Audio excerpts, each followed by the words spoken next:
बहुत समय पहले की बात है। एक गहरे, शांत और रहस्यमयी झील के किनारे एक छोटा सा गांव बसा हुआ था।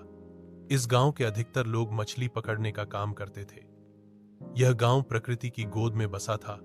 चारों ओर हरियाली, पंछियों की चहचहाहट और झील की नीली जलधारा वहां के जीवन का आधार थी।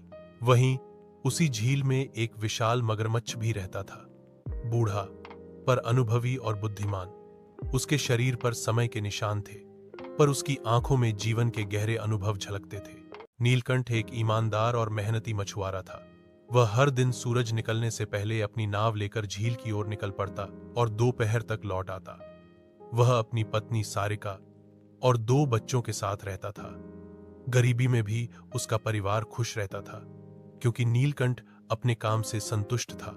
वह झील को केवल मछलियों का स्रोत नहीं मानता था, बल्कि एक जीवनदायिनी मां की तरह देखता था। हर बार जब वह जाल डालता, तो पहले झील से क्षमा मांगता और वादा करता कि जितनी जरूरत हो उतनी ही मछली पकड़ेगा। झील के भीतर एक पुराना मगरमच्छ रहता था। नाम था गंभीर। वह अकेला था, लेकिन जानवरों में उसका बहुत सम्मान था। उसने कई झगड़े निपटाए थे, दूसरों की मदद की थी और खुद को एक शांत और न्यायप्रिय प्राणी के रूप में स्थापित किया था। एक दिन नीलकंठ अपनी नाव में बैठा, जाल डालने ही वाला था। तभी उसकी नजर झील के किनारे पड़े मगरमच्छ पर पड़ी। वह घायल लग रहा था। नीलकंठ पहले तो डर गया, पर जब देखा कि मगरमच्छ हिल भी नहीं पा रहा, तो धीरे धीरे पास गया। गंभीर ने अपनी धीमी आवाज में कहा, डर मत मनुष्य, मैं तुझसे कोई नुकसान नहीं चाहता। कुछ खाने को दे सके तो उपकार होगा। नीलकंठ ने तुरंत अपनी नाव से कुछ मछलियां निकाली और मगरमच्छ के पास रख दी।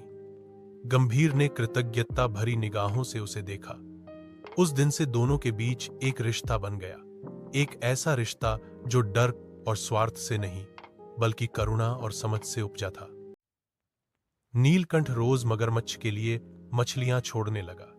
दोनों आपस में बातें करते, अपने जीवन की कहानियां साझा करते। नीलकंठ को गंभीर की जीवन दृष्टि बहुत गहराई तक छूती थी और गंभीर को नीलकंठ की मानवता पर गर्व होता। गंभीर ने कई बार नीलकंठ को कहा, तू सिर्फ मछुआरा नहीं है, तू एक ज्ञानी पुरुष है। तेरे जैसा आदमी यदि इस झील का रक्षक हो जाए तो बहुत जीव सुरक्षित रह सकते हैं। नीलकंठ मुस्कुराता और कहता, मैं तो केवल इतना जानता हूं कि जो हमें जीवन देता है उसका सम्मान करना चाहिए। समय बीतता गया। एक दिन गांव के मुखिया ने झील के मछुआरों से कहा कि इस वर्ष मछलियों की मांग बहुत बढ़ गई है और उन्हें ज्यादा पकड़नी होगी। बाकी मछुआरे झील को लूटने लगे। जाल बड़े हो गए, मछलियां कम होने लगी। नीलकंठ ने मना किया, पर जब देखा कि दूसरे लोग ज्यादा पैसा कमा रहे हैं, तो वह भी थोड़ा लोभ में आ गया।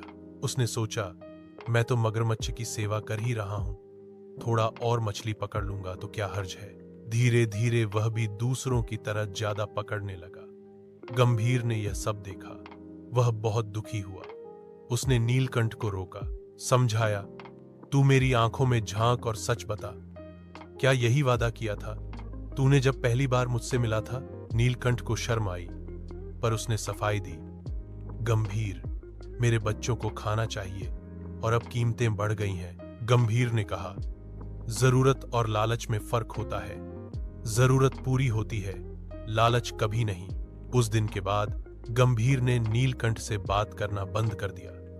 नीलकंठ के भीतर एक अपराधबोध घर करने लगा।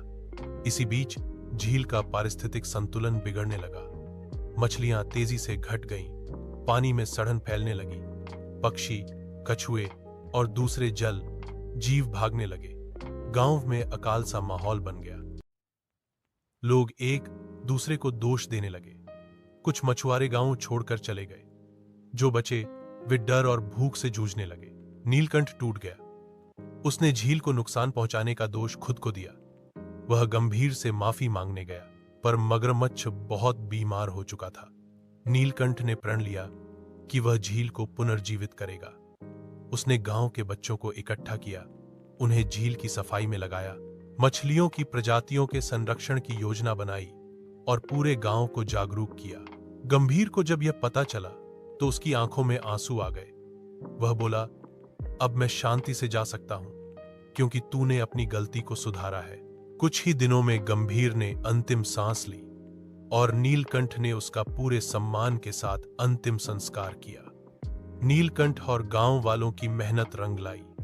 झील फिर से स्वच्छ हो गई, मछलियां लौटने लगीं और पक्षियों का कलरव फिर से गूंजने लगा। सरकार ने भी मदद की और झील को एक संरक्षित जैव क्षेत्र घोषित किया।